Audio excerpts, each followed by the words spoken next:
pikërisht të na mbajnë në këtë frekuencë. Po pse duhet na friksojnë nëpërmjet alienëve? Atëherë, që ti të rish brenda vetëm kësaj tokës që nje, duhet që të jesh në një lloj kufizimi, po themi shpirtëror, sepse evoluimi më përpara duhet të jetë shpirtëror, pastaj vjen evoluimi fizik, teknologjik, dhe pastaj atëherë ndodhet ky dhe merret si informacioni sakt vetëm pasi ka ardhur në përfundimin teknologjik dhe themi po, tani e kemi një fakt.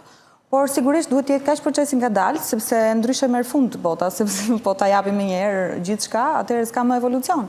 Kështu që evolucioni duhet të jetë aq i ngadalë në mënyrë që njerëzit ta përjetojnë, ta jetojnë diçka, jo vetëm t'ju thuhet, sepse kur ty ta themi diçka, ti nuk je në atë vibracion apo në atë frekuencë që ta kuptosh, edhe mund të ta them të vërtetën të gjithë, po ti nuk do ta besosh. Dhe më lind vetvetiu pasaj për të bërë një pyetje edhe për ty Enea, është një ndoshta edhe për zotin Buneci që është fizikant, po flisje për frekuencat. Të gjithë ne tokësorët që jetojmë këtu, jemi pak a shumë në të njëjtën frekuencë me njëri tjetrin apo vibrojmë në frekuenca të ndryshme? Tani jo, po themi deri para 2012-s frekuencat ishin pak a shumë të njëjta, të ngjashme.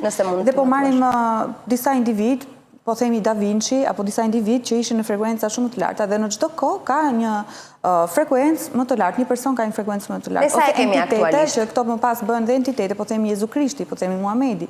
Këto ishin nga një dimension tjetër evolutiv apo shpirtëror, të cilët sjellin edhe një lloj ndriçimi për njerëzit. Dhe për kohën nuk janë të përshtatshëm, ama më vonë ju njihet vlera, sepse atëherë ti arrin ta kuptosh. Domethënë vetëm pasi kalon evolucionin tënd shpirtëror, nuk mund ta kuptosh Jezusin për shembull kur ti je koherent me të. Dhe më vonë ti e përdor ose e keq përdor, siç është edhe keq përdorur në fakt, jo vetëm ai, dhe shumë individ apo entitete të tjera.